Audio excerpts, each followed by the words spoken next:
Hello YouTube, I'm Boys10 here, joined by the Egyptian Prodigy YouTube.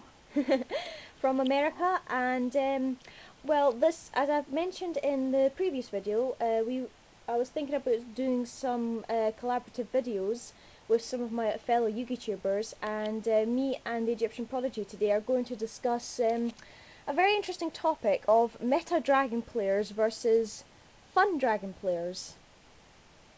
So Yes. so we hope you guys enjoy. Yes. I think to start the conversation off, um, I think the biggest difference between being a dragon player in the meta game and a dragon player that basically builds decks just for fun, for based around maybe a favorite card or a particular strategy, or for instance, your deck is solely revolved around I won't say solely, mostly to revolved around summoning Shining, which is very unique. Um, Thank you. yeah, definitely. With the meta, um, it's almost heartless. Like, even if you look at the structure of the the spell and trap selection, like very few spells and traps that I'll just say we run in the meta help the deck, besides maybe Future Fusion. Everything else is pretty much There you go. destruction. Just to show you guys what he's talking about. There's the card. Future Fusion, yes. Abuse card. Like, Screams abuse, abuse, abuse. pretty much. I mean, because the point of Future Fusion is to summon a monster, okay? However, in the meta build for dragons, we really don't care about that. It's really about getting your graveyard set up to be able to use cards like Red Eye Starfish Metal, or to be able to have easier access to things like Totem Dragon for synchro summoning and for exceed summoning. Just to show you. Getting five-headed out, getting Sorry. five-headed out is like a plus, but definitely not something that we rely on too heavily. Yeah. I'll just show you guys, for instance. Um, Here, I'll show you guys my mat. All right, so clear this out of the way. Yeah, I hope you guys can MST, see. I hope you guys can see this clearly. Post in the comment below if you need a better view or something. right, right. We have two MSTs. Okay, we've got Heavy Storm, Dark Hole, Solemn Judgment, two Solemn Warnings, D Prison, Mirror Force, 7 tools, and it's like this for a reason. Um, the rest of these cards, like Future Fusion, Book of Moon, Reborn, are still not in the majority of what's being run here. All these cards are set strictly for stopping your opponent. Mhm. The other cards are instant activation, except for Call of Haunted, which is new, by the way. Um, these are instant plays. You play Gold Sark, and it goes to the graveyard. You play Pot of Duality, and it goes to the graveyard. Yep. Book of Moon is still for stopping your opponent, and then Reborn is another instant play. Yeah. Only thing with Book of Moon though is because it's at 1 now, it's a bit more difficult to use because you need to time it right. When it was at 2 or 3 in the previous formats, it was obviously a lot easier to use and obviously very good for like stopping the opponent or protecting your monsters. But now, with not very many flip cards, in honest truth, it's kind of difficult to Right. use nowadays, I feel. It is. It's very difficult. It's one of those. It's what I like to call a skill card. Um, to where if you play it properly, it's awesome. But it's like if you miss that chance, even by one phase of your opponent's or even of your own, it can completely mess up the entire use of the card. A Yeah. lot like Solemn Judgment, for instance. Oh god, I Solemn made a Judgment. huge misplay with that. If you guys already seen in my duel videos, I saw on Dark Patrician 84's Stardust Dragon, right? Because I had some destruction cards in my hand and I didn't want it to be the problem. However, it cost me the game because I should have just let Stardust come through because I could have got Blue Eyes out next turn, but that's just a trial and error. I mean, Solemn Judgment is one of those trial and error things. Oh yes, oh yes. And unfortunately, it has such a heavy cost that if you miss the timing, I mean, you still have lost a majority of your life points. Yeah. So it's it's it's definitely something that, like you said, is going to have to come with time. Now, if you're playing a meta duelist, especially a dragon player, and they have things set, you know it's something that's going to be an issue. Yeah. Whereas someone else, it could be anything. It could be a Call of the Haunted. It could be Saberhold. Right. It could be anything. Now, when you play us, it's like, okay, especially if we have 3 set, if we have more than 2, then that's a problem. You can bank on one of them being a deep prison. Oh God. You can bank on one of them being a warning. You can bank on one of them being mirror force or what have you. So it's very difficult and probably a little frustrating for to place anyone in the meta. And it's not just dragon players. It's anyone. Dragons are probably just teetering on the edge of the meta game. You know, cards. I mean, decks like the plants, decks like the Tengu Abuse, Gadget Utopia, which I hate. Dark World. All those. Yeah, I really hate. I really. That's gonna be. really, I've got a funny feeling I'm gonna meet that in my next tournament, and oh boy, am I going to enjoy it! Not. Yeah. Keep an eye out for those videos. What were you gonna say? I said keep an eye out for those future videos. Oh yes. Oh yes. I'm definitely looking forward to that. If you play anyone that's running Gadget Utopia, please record it. I always do. I always record my duels that are interesting. Oh yes. Oh yes. So I think that's a huge difference. A lot of it is very abusive. I'll be honest. Yeah.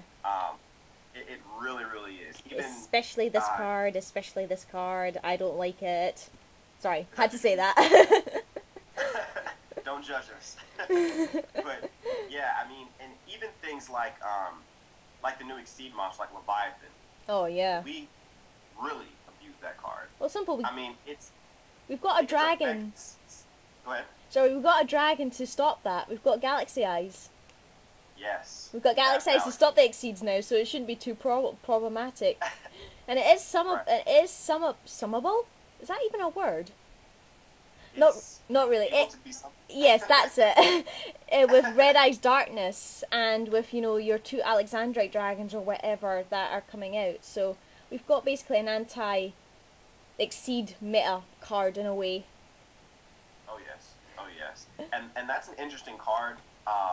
Simply because it helps if your opponent is playing the meta.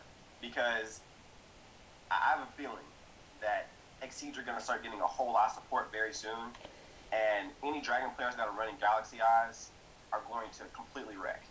And it's going to be Galaxy Eyes in addition to my crown jewel, which I will show you. Mm-hmm.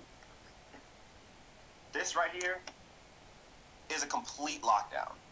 Oh, if you have a Galaxy Eyes on the field, and you have a Quackimiru Drago on the field, your opponent can do nothing. Oh my God. They can't summon anything that's worth it. If they exceed summon, this is going to go up to at least 4,000. It's ridiculous. It's completely ridiculous. So that's why I said in a lot of ways, my particular build, I can't speak for all Dragon players, my particular build, for one, is benefited by people who are like over the top meta, and 2, can still kind of hang in the tournaments because it has meta aspects. Yeah. Now, I've never been in a tournament, and this is, well, I'll definitely let you take over. I've never been in a tournament playing like one of my fun decks to gauge it, to see how it performs against the meta. So like, I'll let you kind of take over because you can comment on that more than I can. Yeah. I don't really well, know. another card I was going to mention before that is this card here, which you will recognize.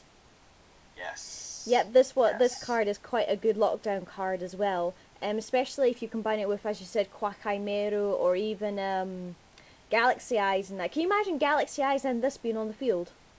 That's a terrible situation. Yeah. Well, in truth, Vlad would probably stop Galaxy Eyes' effect, but it would mean that the opponent couldn't really do anything because even if they get rid of this and blow up the entire field, if you've got another dragon in the grave to summon, say another Galaxy Eyes, it's right. it's a really dangerous little combo there.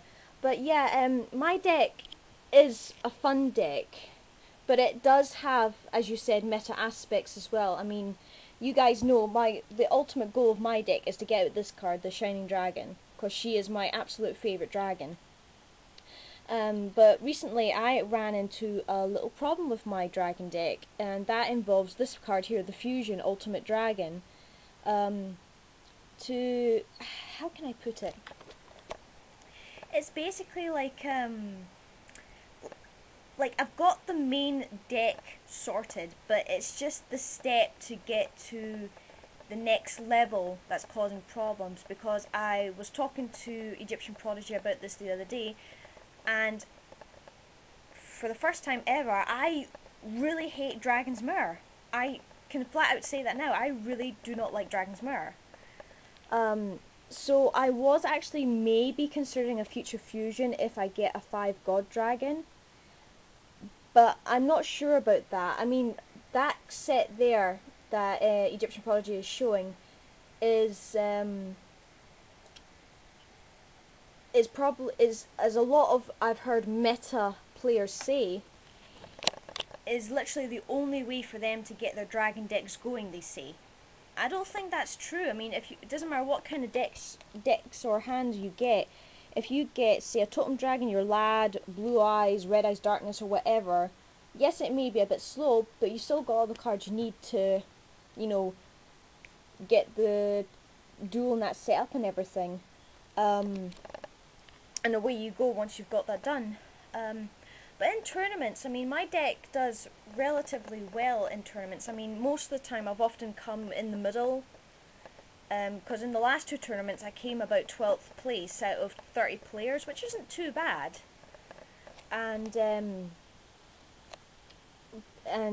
So I've really enjoyed it that way. But as I said, my deck is a fun, but it's also competitive as well, as EgyptianProgidy knows from the duels we've had and everything. Because yes, it has a specific strategy of getting out Shining, but a lot of the cards that I do use are very usable in nearly any situation and can counter most meta cards, or in some cases are deemed as staple meta cards. And so that's how my deck functions really anyway. But I don't see why meta dragon players and fun dragon players shouldn't be shouldn't get along a bit better. It's because the thing I seem to see is when people make a fan dragon deck or a fun dragon deck, it's normally after the guise of the main characters or based on a fun theme of a favourite card, say such as Galaxy Eyes or Lad, Blue Eyes, the Armed Dragons, the Signer Dragons. And then some meta players come along and say, oh no, your deck's rubbish, you have to put Red Eyes Darkness, you have to put Future Fusion, you have to put 5 God Dragon, you have to do this, you have to do that. I've had my fair share of that experience, and it's not pleasant in honest truth, but the thing is, you know, if you want to run a meta deck, a dragon meta deck, then you go ahead and do so and run it in your own unique style. I mean, yes, Hopeless and Disaster Dragon have a standard build, as it were, but there's nothing stopping you from putting your own tweaks in there. I mean, EgyptianProgidy made is it Disaster Photon deck, is it? Yep, Disaster Photon. Yeah, there you go, a Disaster Photon deck. There's no doubt that idea will probably spread around, but it's sounds like a really cool deck, and I can't wait to do it in honest truth when we get the chance to next time. And of course my deck is called Blue Eyes Dragons because I'm using nearly all versions of the Blue Eyes cards. I would love to run others if I could, but my deck doesn't have any freaking room. Me and my limitation at 40 cards, typical. Well, anyway guys, I'm going to have to stop there and go on to part 2 because we're hitting nearly 15 minutes, so see you then.